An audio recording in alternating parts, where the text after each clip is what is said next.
नमस्कार दोस्तों, यूएस तवर agriculture foundation के ऑनलाइन यूट्यूब चैनल में आपका स्वागत है। आज हमारी 42वीं क्लास है और कल आपको क्लास नहीं मिल पाई, उसके लिए हम आपसे बहुत बहुत माफ़ी चाहेंगे बच्चों, क्योंकि कल थोड़ा सा सेहत खराब थी, इस वजह से क्लास नहीं ले पाए। तो आज क्लास लग रही है और ये आपको समय पे मिल जाएगी। तो कल हमारा टॉपिक कंप्लीट हुआ था खरपतवार का। अभी आपका टेस्ट पेपर भी लेना था जो कि कल की क्लास में आपको मिलता, लेकिन वो नहीं मिल पाया, तो उसके लिए आपसे माफी चाहेंगे बच्चों। जैसे ये टॉपिक कंप्लीट होता है तुरंत आपको जल्द से जल्द पेपर की आपके लिए फैसिलिटी प्रोवाइड करवा दी जाएगी। तो अब जो हमारा नया टॉपिक चल रहा है, अब जो हमारा नया जो चैप्टर चलेगा वो चलेगा एरिड एग्रीकल्चर, शुष्क खेती। अब जो हमारा नया टॉपिक चलेगा उसका नाम क्या है बच्चों? Arid agriculture.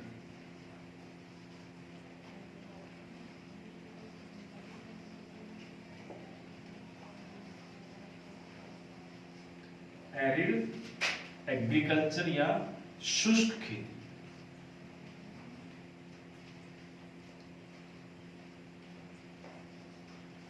शुष्क खेती, देखिए शुष्क खेती शब्द दो शब्दों से मिलकर बना है। एरिड एग्रीकल्चर शब्द दो शब्दों से मिलकर बना है। पहला है एरिड, दूसरा एग्रीकल्चर। पहले तो आप इसके बारे में थोड़ी सामान्य जानकारी लीजिए। शुष्क खेती है क्या? देखो बच्चों, जैसा कि आप सब जानते हैं कि भारतीय जो कृषि है, इंडियन एग्रीकल्चर जो है वो पूर्णतः कृषि जो है वो पूर्णतः वर्षा पर आधारित है। किस पर आधारित है? वर्षा के ऊपर आधारित है। भारत के अगर नजरिए से हम देखें तो लगभग 55% से अधिक जो एरिया है वो पूर्णतः वर्षा के ऊपर आधारित कृषि है। और राजस्थान के संदर्भ में हम देखें तो लगभग 65% से अधिक जो कृषि की आबादी है, कृषि जो हम लेते हैं वो कृषि का जो एरिया है 65% से अधिक वर्षा के ऊपर निर्भर है। तो अक्सर होता क्या है, जिन क्षेत्रों में पानी की आपूर्ति रहती है, जिन क्षेत्रों में पानी की उपलब्धता रहती है, वहां पे खेती करना बहुत ही आसान रहता है, वहां पे खेती करना बहुत ही इजी रहता है। लेकिन जिन क्षेत्रों में पानी की कमी रहती है उन क्षेत्रों में कृषि करना बहुत ही कठिन कार्य होता है। क्यों? क्योंकि पानी की कमी होने के कारण कई चीजों को ध्यान में भी रखना पड़ता है। जैसे कि अगर हमारा जो एरिया है, पानी की अगर इस एरिया में कमी है तो हम क्या करेंगे, हमें उस एरिया के हिसाब से ही हमें फसल का चुनाव करना पड़ेगा कि हमें कौन सी फसल सेलेक्ट करनी है इस क्षेत्र के लिए। उसी के हिसाब से हम वहां फसल को बोएंगे।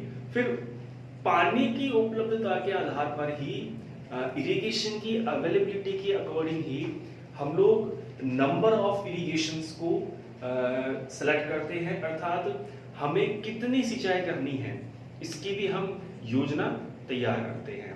तो हम फसल भी उसी प्रकार की बो रहे हैं जो कि कम पानी में हुए, ठीक है, क्योंकि हमारे पास पानी की कमी है तो हम फसल भी कैसी बोएंगे जो कि कम पानी में होंगे।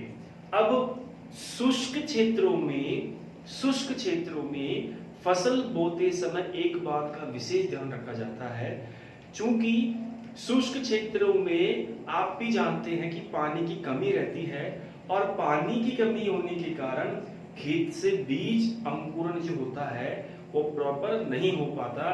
बीजों का जो अंकुरण प्रतिशत है, जर्मिनेशन जो परसेंटेज है वो बच्चों कम हो जाता है। इसलिए शुष्क क्षेत्रों में फसल बोते समय बीज की जो मात्रा है, बीज की मात्रा है वो सामान्य जो बीज दर है उससे 10 से 15% अधिक लेते हैं। कितने लेते हैं? 10 से 15% अधिक लेते हैं। वहीं हम देखा जाए कि हमने जो बीज दर है वो 10 से 15% अधिक ली है, वहीं पे हम देखेंगे कि जब हमारे पौधे उग जाएंगे तो वहां 10 से 15% हमें प्लांट पॉपुलेशन बढ़ानी है, मतलब पौधे की संख्या 10 से 15% कम करनी है। ये दोनों में फर्क है, उल्टा सुलटा मैं आपको समझा दूंगा अभी।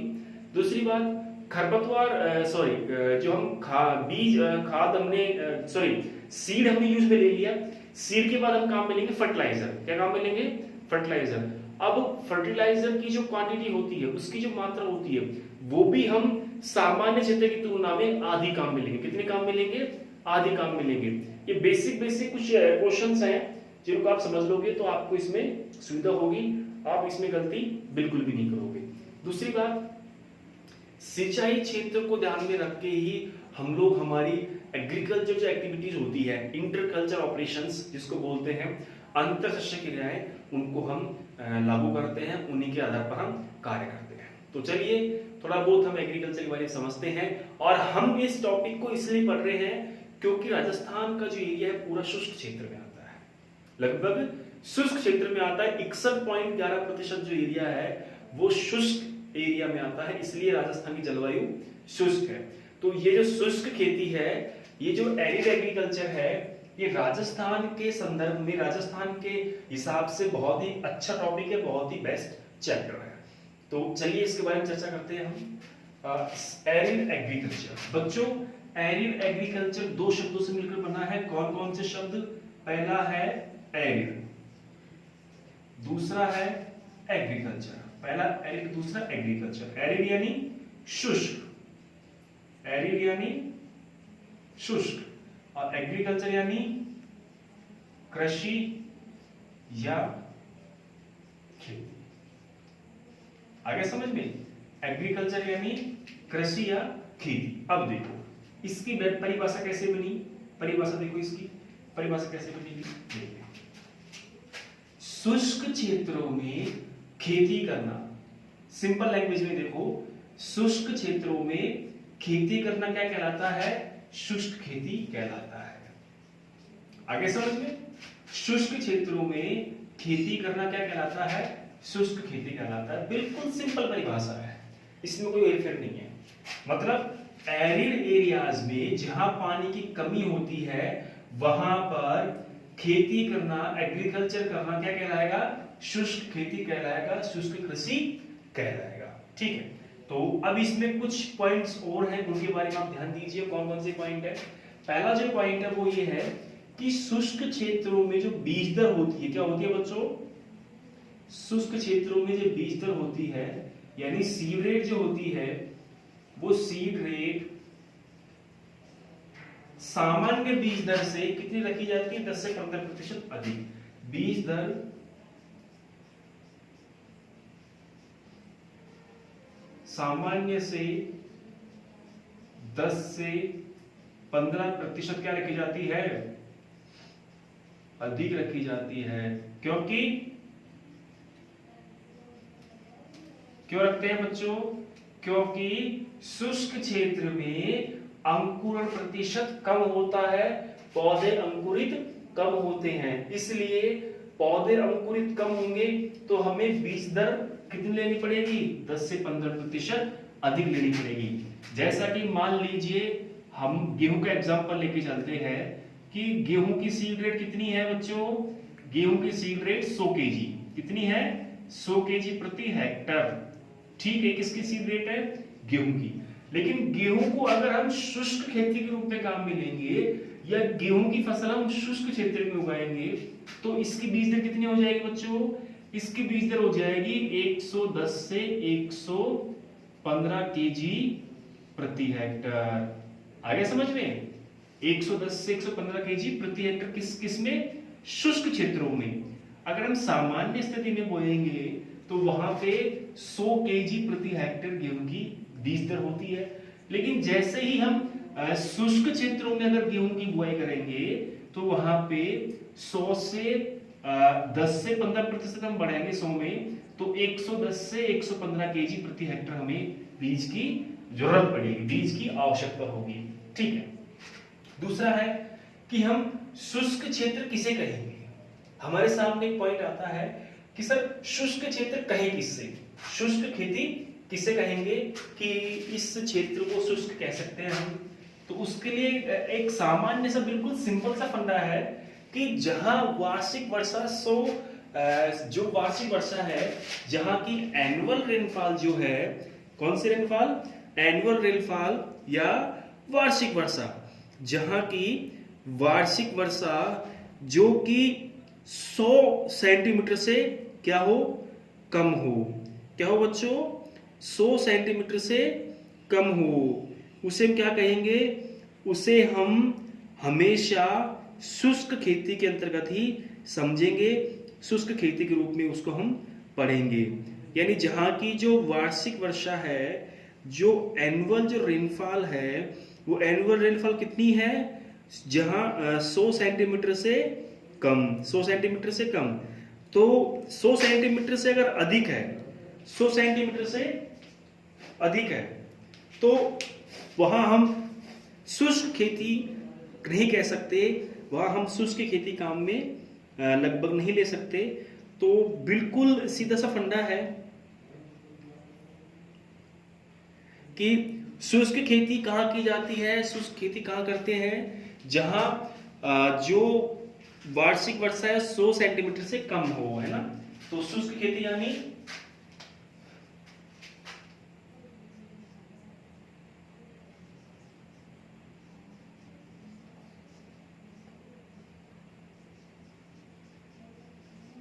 शुष्क खेती यानी 100 mm से 100 सेंटीमीटर से कम।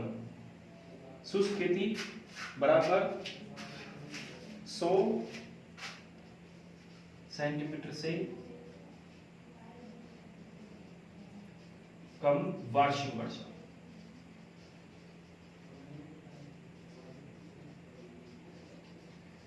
जहां की जो एनुअल रेनफॉल है, अगर वार्षिक वर्षा किससे कम है, 100 सेंटीमीटर से अगर कम है, तो वहां हम कौन सी खेती करेंगे बच्चों, वहां हम शुष्क खेती करेंगे। ठीक है, अब हमने एक पॉइंट पढ़ लिया कि शुष्क खेती में जो बीज दर होती है 10 से 15% अधिक रखते हैं। वहीं पे दूसरे पॉइंट पे देखा जाए तो शुष्क खेती में जो फसल की संख्या होती है, किसकी, फसलों की संख्या, तो फसल की संख्या शुष्क क्षेत्र में बहुत कम रखते हैं। जो सामान्य जो क्षेत्र होता है उससे शुष्क क्षेत्रों में फसल की संख्या कम रखी जाती है। वही हम बात करें उर्वरक की, किसकी, उर्वरक की, तो उर्वरक की जो दर होती है कितनी रखते हैं, देखिए उर्वरक,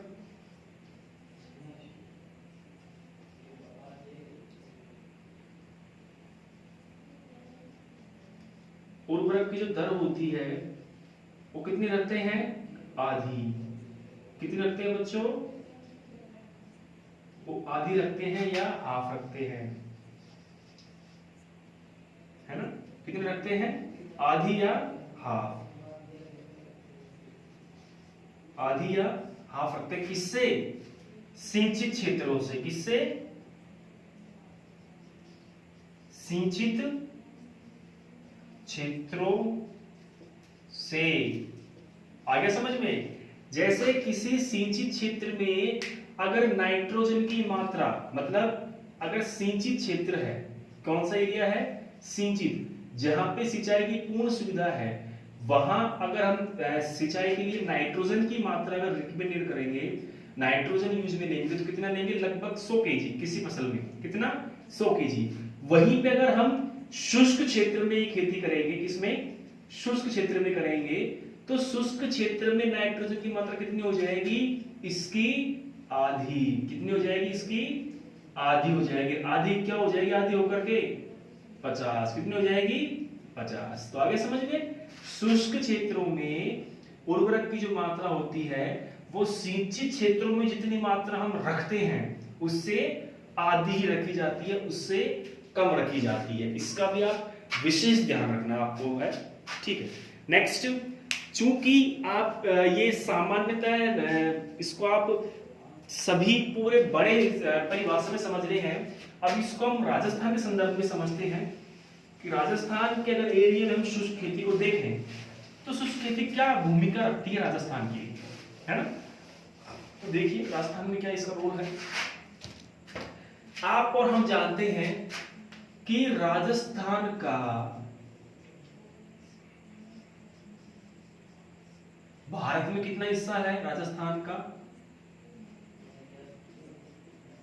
हिस्सा किसमें, भारत में।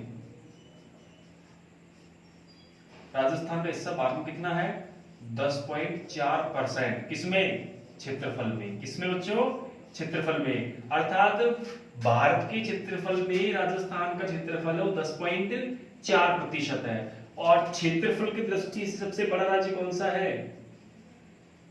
क्षेत्रफल की दृष्टि से सबसे बड़ा राज्य कौन सा बच्चों? सबसे बड़ा राज्य कौन सा है? राजस्थान। कौन सबसे बड़ा राज्य है? राजस्थान। ठीक है। राजस्थान में शुष्क क्षेत्र कितना है? राजस्थान में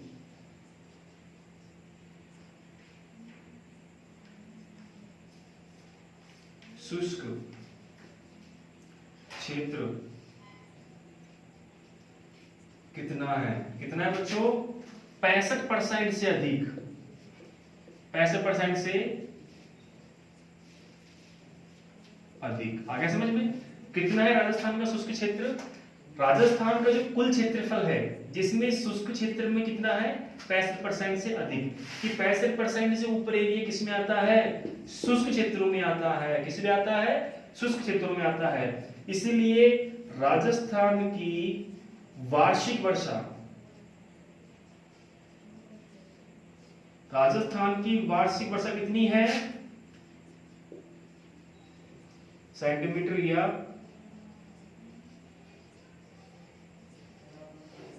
57.5। मैंने लिखवाया था आपको कि 100 सेंटीमीटर से कम, 100 सेंटीमीटर से कम क्या कहलाएगा? शुष्क।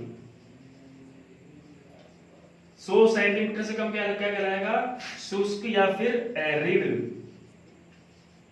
ये कितनी है? 57.5। 100 से कम है कि अधिक है? 100 से कम है ना। इसलिए इसे क्या कहेंगे? राजस्थान की जलवायु। इसीलिए जो राजस्थान की जलवायु है उस राजस्थान की जलवायु को शुष्क जलवायु कहा जाता है। क्या कहा जाता है? शुष्क जलवायु कहा जाता है। और जिन्होंने नहीं उतारे हैं उतार सकता है। इनमें से भी काफी क्वेश्चंस आते हैं। यहाँ पे काम की चीजें बच्चों, इनको आप उतार सकते हैं। ठीक है। अब हम पढ़ेंगे इसमें आगे कि राजस्थान में शुष्क क्षेत्रों में सबसे उपयुक्त फसल कौन सी है? सबसे उपयुक्त शुष्क क्षेत्र में सबसे उपयुक्त फसल,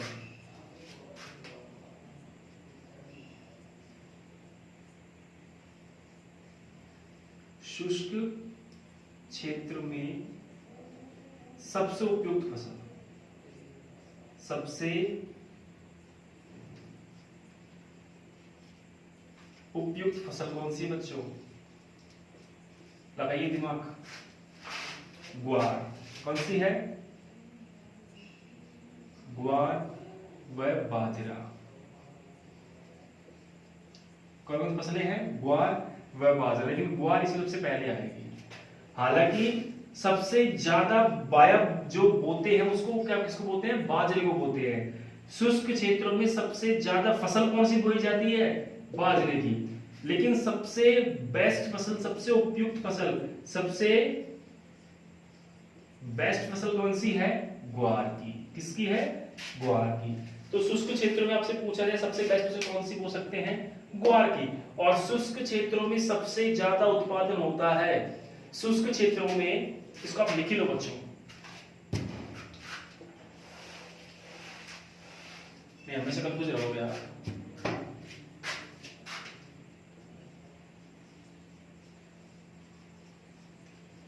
शुष्क क्षेत्रों में सबसे ज्यादा उत्पादन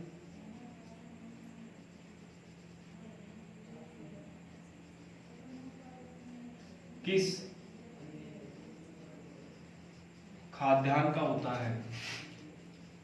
किस खाद्यान्न का होता है? किसका होता है बच्चों?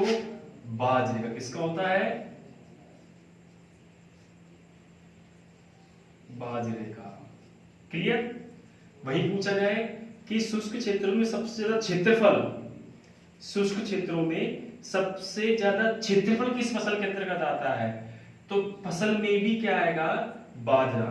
शुष्क क्षेत्रों में सबसे ज्यादा उत्पादन, या लिख लो आप वह क्षेत्रफल, उत्पादन व क्षेत्रफल। अब लिख लो यहां से, शुष्क क्षेत्रों में सबसे ज्यादा, शुष्क क्षेत्रों में सबसे ज्यादा उत्पादन व क्षेत्रफल, उत्पादन व क्षेत्रफल किस खाद्यान्न का होता है ना, ये किस खाद्यान्न के अंतर्गत आता है, किस खाद्यान्न के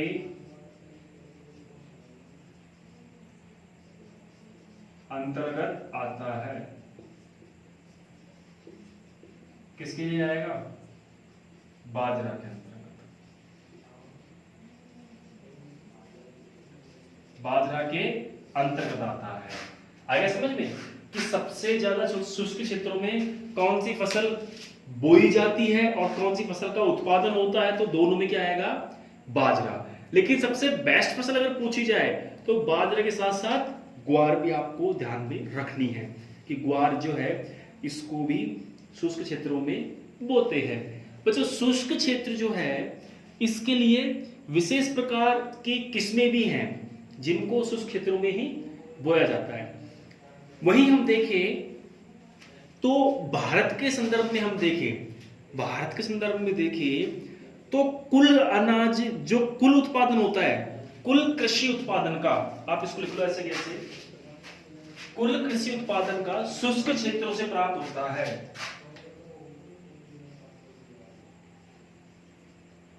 कुल खाद्यान्न, ध्यान रखना, टोटल फूड ग्रेन, अंग्रेजी में बोले तो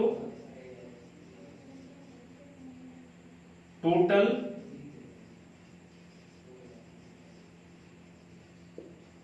फूड ग्रेन, ठीक है ना, कुल खाद्यान्न उत्पादन का, उत्पादन का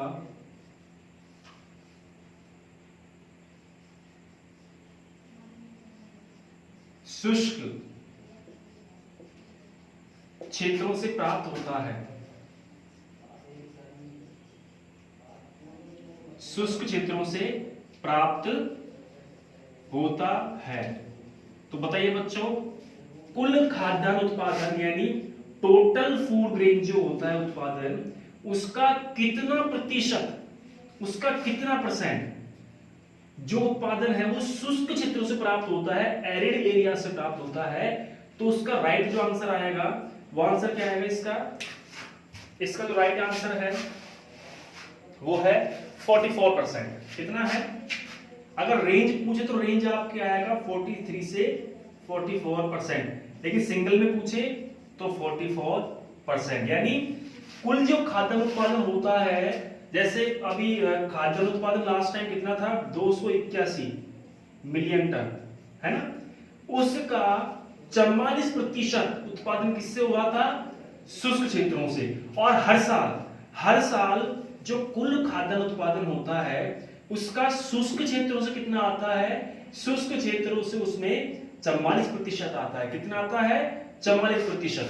अब इसको भी लगभग एक दो भागों में और इसको क्लासिफाई किया गया है कि अनाज, कुल उत्पादन में जो अनाज का है वो 42%, वह दलहन और तिलहन का 75% किससे आता है, शुष्क क्षेत्रों से आता है। किससे आता है, शुष्क क्षेत्रों से। इसके अंदर देख लो आप कि अनाज कितना आता है, अनाज कितना आता है, अनाज का जो एरिया आएगा इसमें आएगा 42%, ठीक है। लेकिन दलहन, आप भी जानते हैं हम भी जानते हैं कि सबसे कम पानी में पैदा होने वाली फसलें कौन सी हैं जी बच्चों, सबसे कम पानी में पैदा होने वाली फसलें समस्त दालें, जितनी भी पल्स क्रॉप है, जितनी भी लेग्यूम्स क्रॉप है, सारी क्रॉप्स कम पानी में उगती है, एरिड क्षेत्रों के लिए सबसे बेस्ट है। जैसे मूंग, मोठ, है ना। आपसे पूछा जाए कि शुष्क क्षेत्रों के लिए सबसे उपयुक्त दलहनी फसल कौन सी है, शुष्क क्षेत्रों के लिए सबसे उपयुक्त दलहनी फसल कौन सी, तो क्या बताएंगे आप, मोठ। क्या बताएंगे, मोठ। मैं लिखवा दूंगा अभी इसको भी, अब लिख लीजिए आप इसको, दलहन एवं तिलहन, दलहन एवं तिलहन से कितना परसेंट मिलता है? 75%। ठीक है ना। ये दोनों एरिया, दोनों परसेंट जो उत्पादन होता है किससे होता है? शुष्क क्षेत्रों से। किससे होता है? शुष्क क्षेत्रों से। किससे होता है बच्चों? शुष्क क्षेत्रों से। समझो इसको कि जो कुल खाद्यान्न उत्पादन है, कुल खाद्यान्न उत्पादन में 44% जो उत्पादन आएगा वो किससे आएगा? शुष्क क्षेत्रों से आएंगे। बाकी का जो उत्पादन है वो अलग और जो एरिया है उनसे आएगा। ठीक है। उसी के अंतर्गत देखो आप कि जो 44% जो उत्पादन शुष्क क्षेत्रों से आया है, इसमें अनाज का जो उत्पादन कितना परसेंट है? इसमें अनाज का जो उत्पादन है वो है 42%। कितना है? 42। इस 44 के अंदर ही है ये।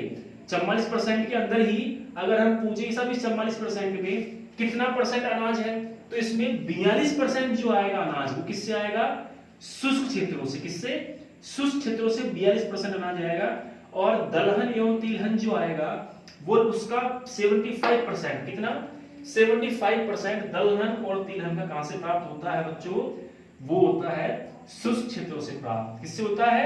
शुष्क क्षेत्रों से प्राप्त होता है। तो आप इसको ऐसे कैसे उतार लीजिए। ठीक है। फिर अगला क्वेश्चन लिखा रहा हूं आपको कि शुष्क क्षेत्रों के लिए सबसे उपयुक्त दलहनी फसल। शुष्क क्षेत्रों के लिए सबसे उपयुक्त या शुष्क क्षेत्रों के लिए फसलें, इसको आप बता लेना बच्चों ऐसे कैसे, इसको रोक करके, है ना। शुष्क क्षेत्रों के लिए फसलें,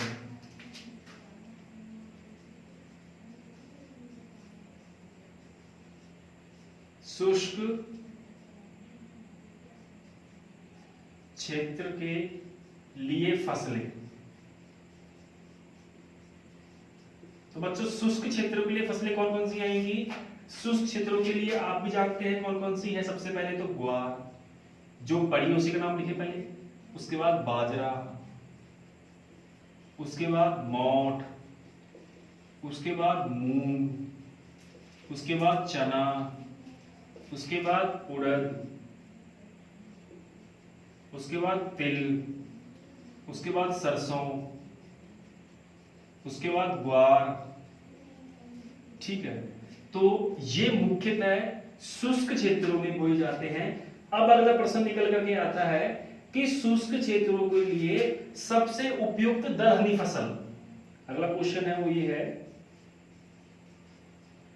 शुष्क क्षेत्रों के लिए सर्वोत्तम या सबसे उपयुक्त, सबसे उपयुक्त दलहनी फसल। सबसे उपयुक्त कौन सी फसल? दलहनी फसल। दलहनी फसल है।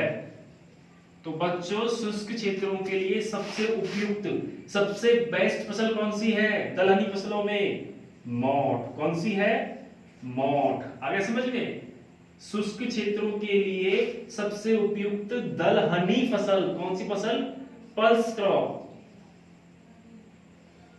पल्स क्रॉप कौन सी है? पल्स क्रॉप आपके मोठ। कौन सी है? मोठ। ठीक है। तो ये सबसे बेस्ट दलहनी फसलों में आती है। और शुष्क क्षेत्रों में खाद्यान्न फसल,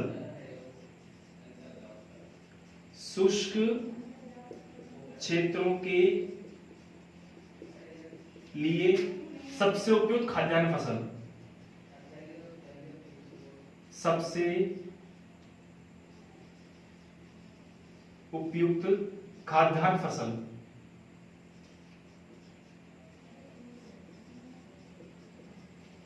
कौन सी है? शुष्क क्षेत्रों में सबसे बेस्ट खाद्यान्न जो फसल है या शुष्क क्षेत्रों में सबसे अच्छी फूड ग्रेन वाली जो क्रॉप है वो कौन सी है? बाजरा। कौन सी बच्चों? बाजरा। कौन सी है? बाजरा। इसका विशेष ध्यान रखना। चलिए आगे चलते हैं। इस वैसे क्वेश्चन देखो बेटा, शुष्क खेती के बहुत सारे क्वेश्चन हैं तो वो आपको लिखवा दूंगा, कोई इसमें आप इतना कंफ्यूज मत रहना। ठीक है। नेक्स्ट, शुष्क क्षेत्रों में, जहां हमने शुष्क क्षेत्रों में बीज दर 10 से 15% अधिक ली थी, वहीं पे शुष्क क्षेत्रों में हम जो बीज पौधों की संख्या रखेंगे कितनी रखेंगे? 10 से 15% कम रखेंगे। यही कंफ्यूजन में आपको समझाने वाला था। आप इसको पहले उतार लीजिए, ठीक है, फिर मैं आपको समझाता हूं।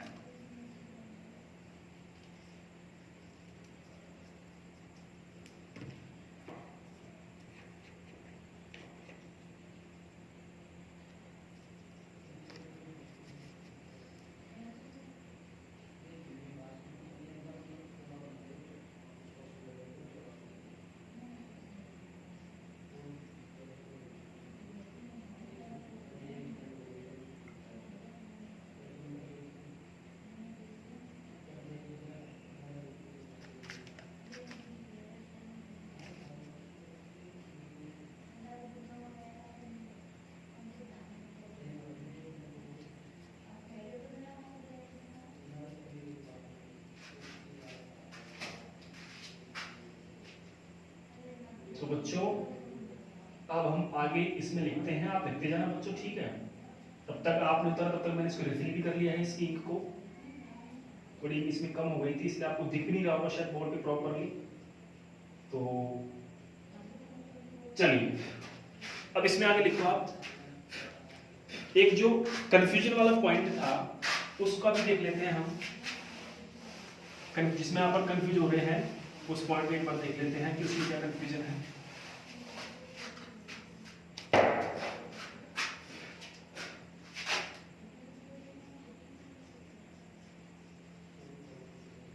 शुष्क क्षेत्रों में, किस क्षेत्रों में? शुष्क क्षेत्रों में बीज दर क्या है? बीज दर। इससे पहले लिखा चुका हूं मैं अभी, लेकिन एक बार और लिखा देता हूं, कंफ्यूजन दोनों में क्लियर हो जाएगा एक साथ में। शुष्क क्षेत्रों में बीज दर रखी जाती है। बीज दर सामान्य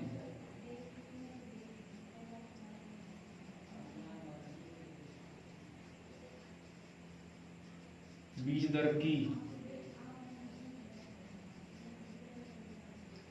तुलना में, शुष्क क्षेत्रों में जो बीज दर है वो सामान्य क्षेत्र की, सामान्य जो बीज दर है उसकी तुलना में रखी जाती है।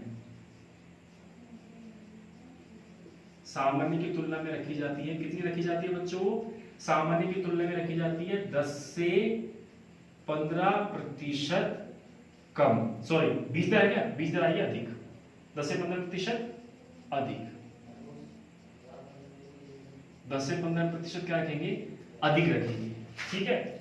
ये तो मैंने आपको लिखवा दिया पहले कि शुष्क क्षेत्रों में जो बीज दर है वो सामान्य क्षेत्र की बीज दर की तुलना में, या सामान्य बीज दर की तुलना में कितनी रखेंगे हम? 10 से 15% अधिक।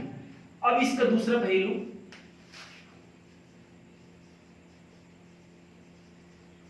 शुष्क क्षेत्रों में, शुष्क क्षेत्रों में पौधों की संख्या, किसकी संख्या? पौधों की संख्या सामान्य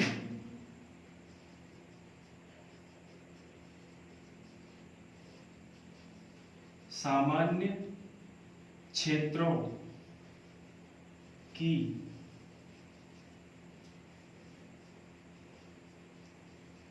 सामान्य क्षेत्रों की तुलना में रखी जाती है।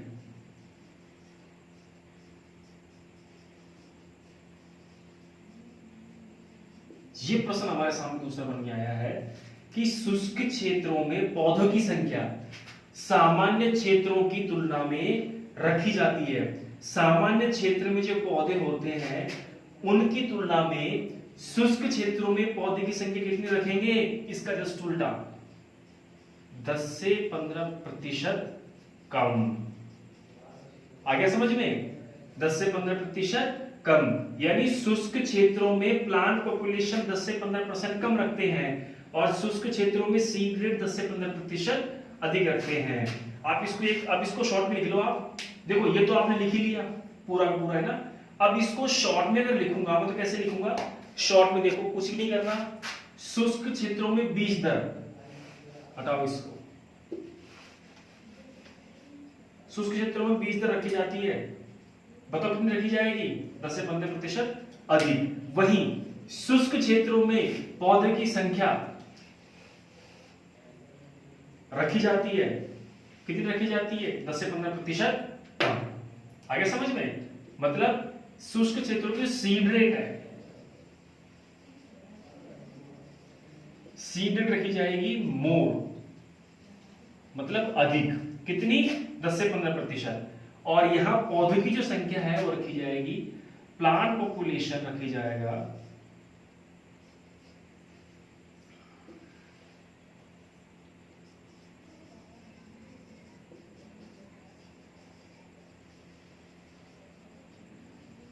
प्लांट पॉपुलेशन क्या रखेंगे बच्चों?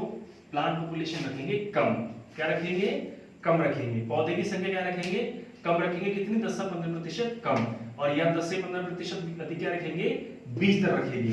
अब इसी के साथ एक पॉइंट और लिख लो कि उर्वरक की मात्रा रखी जाती है, उर्वरक की मात्रा रखते हैं किसमें? शुष्क क्षेत्रों में।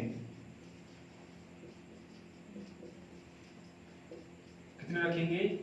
आधी, आधी भी आ सकता है, या 50% भी आ सकता है, या 1/2 भी आ सकता है, कुछ भी आ सकता है। इन तीनों का मतलब एक ही है, इन तीनों का मतलब एक ही है कि शुष्क क्षेत्रों में उर्वरक की जो मात्रा रखी जाती है, कितनी रखी जाती है? आधी रखते हैं। अगर परसेंट में पूछे तो 50%, और भाग में पूछे तो 1/2। ठीक है, तो ये तीनों कंफ्यूजन वाले बिंदु थे जो मैंने आपको एक साथ लिखवा करके क्लियर कर दिए हैं। अगला जो हमारा इसी में टॉपिक है वो ये है बच्चों, लगभग मेरे हिसाब से आपके समझ में आ गया होगा। ठीक है, तो चलो मैं ये पॉइंट लिखवा देता हूं क्योंकि क्लास से बहुत स्लो चल रही है अपनी, है ना।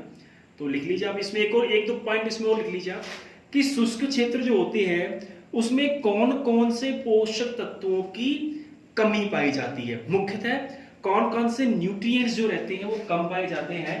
तो न्यूट्रिएंट्स के बारे में आप लिख लें कि शुष्क क्षेत्रों में, ये आप तीनों एक साथ लिखना बच्चों आराम से, बीज दर 10 से 15% अधिक, पौधों की संख्या 10 से 15% कम, और उर्वरक की मात्रा आधी रखी जाती है। ठीक, अगला इसी प्रश्न निकल करके आता है वो ये है कि शुष्क क्षेत्रों में, शुष्क क्षेत्रों में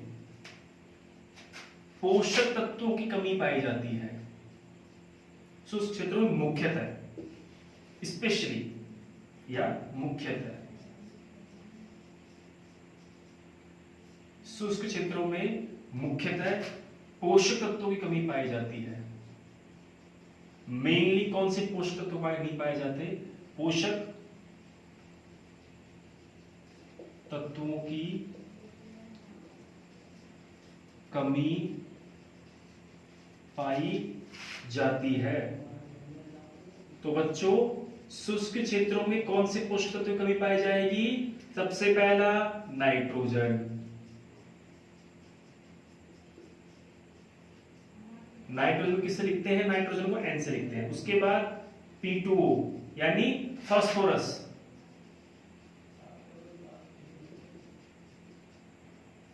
और लास्ट में है जिंक। लास्ट में कौन सा है? जिंक। इसका एक प्रश्न भी बनता है कि भारतीय मृदाओं में सबसे ज्यादा किसकी कमी पाई जाती है? जिंक की।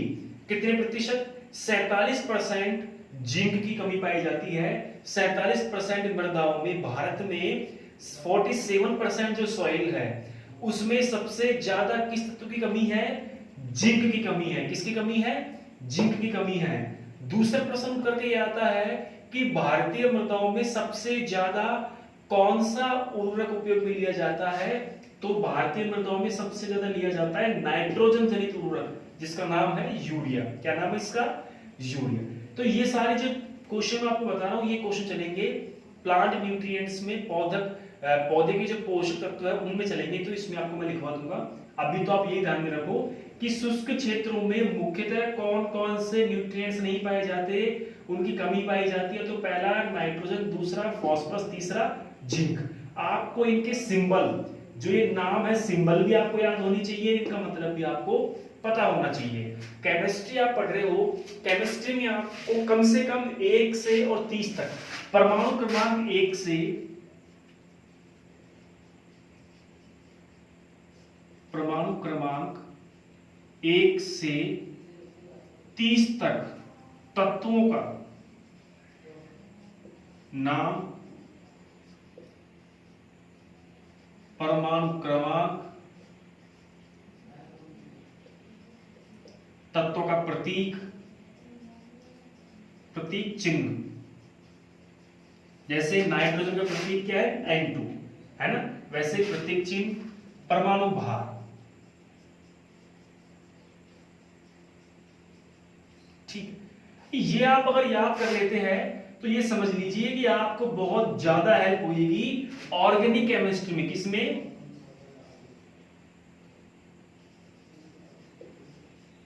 ऑर्गेनिक केमिस्ट्री में।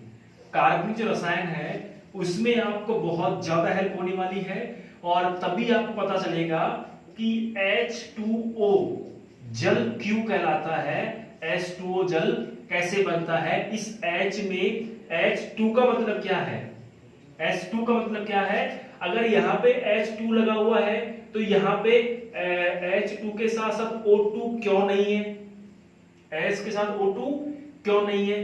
तो ये जितने भी प्रश्न है ना, ऐसे जिन प्रश्नों का जो क्वेश्चन है, जो प्रश्न है वो दिमाग में घूमते हैं, तो उन सारे क्वेश्चनों का आंसर आपको तभी समझ में आएगा जब आपको ये परमाणु क्रमांक वाला पोर्शन याद होगा।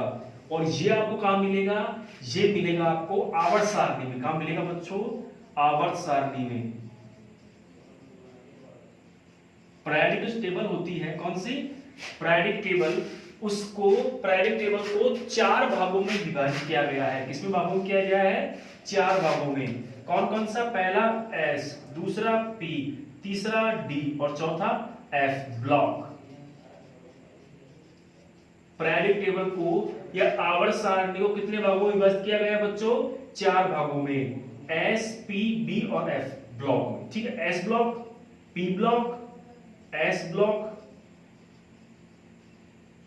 ठीक है, P ब्लॉक,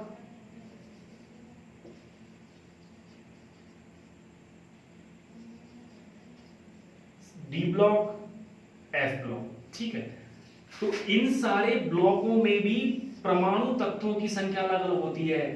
S ब्लॉक में तत्व अलग आएंगे, P ब्लॉक में अलग आएंगे, F ब्लॉक में अलग आएंगे, D ब्लॉक में अलग आएंगे। ठीक है ना।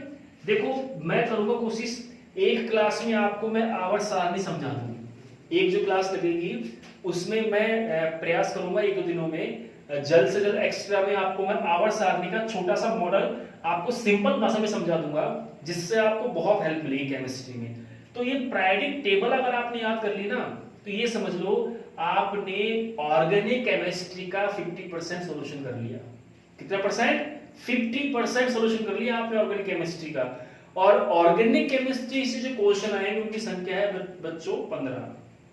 कितनी है, वैसे तो खैर 10 क्वेश्चनों का क्लासिफिकेशन किया गया है, लेकिन कम से कम 15 क्वेश्चन आप एवरेज लेके चलिए। कितने क्वेश्चन, 15 क्वेश्चन तो आपको लेके चलने ही चलने हैं, कि इसमें से 15 क्वेश्चन आपको रटने हैं, तब जाके आपके 10 से 10 सही होंगे। तो ये जो आवर्त सारणी है इसको आपको याद करना है। अगर आप स्वयं याद करने में सक्षम है, देखो जिन बच्चों को इसके बारे में पहले से पता है उन बच्चों को परेशान होने की बिल्कुल भी आवश्यकता नहीं है।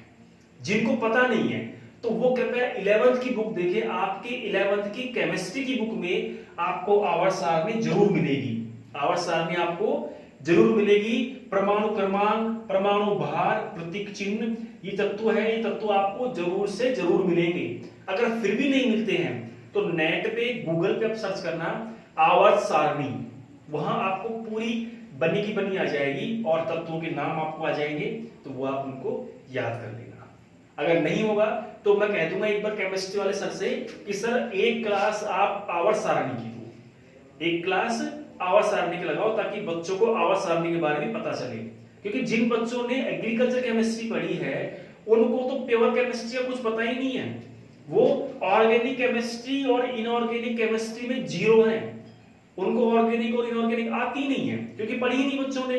तो ऐसे बच्चों के साथ घबराने की जरूरत नहीं है। ऐसे कोई बच्चे हैं तो आपको बिल्कुल ही डरना, आपको थोड़ी सी मेहनत करने की आवश्यकता है बस। और मेहनत ये कहती है कि आपको सबसे पहले आवर्त सारणी, जैसे आप पहली क्लास में पहुंचेंगे और आपको जोड़ भाग की गुणा भाग नहीं आते और आपको सीधा ही सवाल दे दिया जाए कि आप इस प्रश्न का उत्तर लिखें, तो आप कर सकते हो क्या? राम ने 200 रुपए किलो के हिसाब से 4 किलो फल खरीदे। आप कर ही नहीं पाएंगे।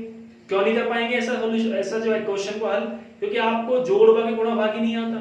वैसे ही जो केमिस्ट्री में जो जितने भी रिएक्शनें बनती हैं उन रिएक्शन की जो जोड़ भाग की गुणा भाग है आवर्त सारणी है। इस आवर्त सारणी में ही आपको पता चलेगा कि कितने इसके इलेक्ट्रॉनिक विन्यास क्या है, इसका कितने परमाणु ये त्यागता है, कितने परमाणु ये ग्रहण करता है। इसका जो बेस है वो प्लस में आएगा या माइनस में आएगा। जैसे अपन कहते हैं ना नमक, नमक का एग्जांपल सब जानते हैं। नमक का एग्जांपल क्या है? Na+ और Cl-। इन दोनों को मिलकर क्या बना है? NaCl। Na के ऊपर प्लस ही क्यों है? Cl के ऊपर माइनस ही क्यों है? Cl+ क्यों नहीं है? Cl+ क्यों नहीं है? और Na- क्यों नहीं है?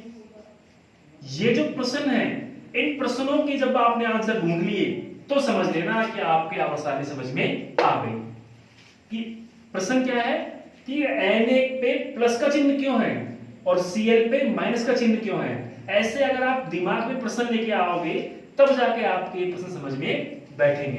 तो आप केमिस्ट्री को अगर फोकस करना चाहते हैं, मैक्सिमम क्वेश्चन को अगर आप बच्चों ICAR जाना चाह रहे हैं, आप यूनिवर्सिटी कैंपस लेना चाह रहे हैं, गवर्नमेंट कॉलेज लेना चाह रहे हैं, तो प्रयास ये करके चलो कि अधिक से अधिक क्वेश्चन सही किए जाएं, मैक्सिमम क्वेश्चन को पॉजिटिव वे में लिया जाए। और उसके लिए आपको मैक्सिमम पढ़ने की जरूरत है, मिनिमम नहीं मैक्सिमम।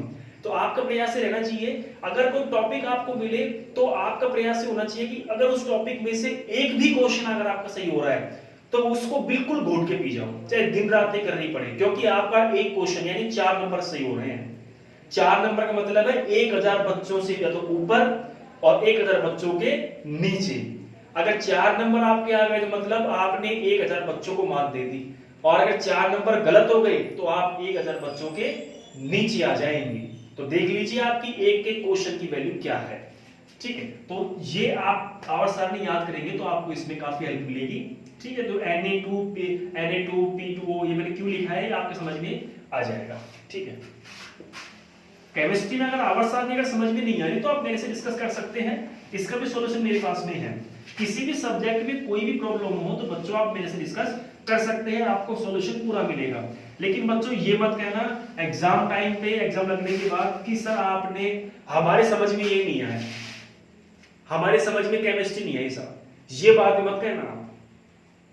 क्योंकि समझ में अभी आप कहिए समझ में नहीं आएगी तो मैं और भी सिंपल आपको तरीका दूंगा पढ़ाने के लिए।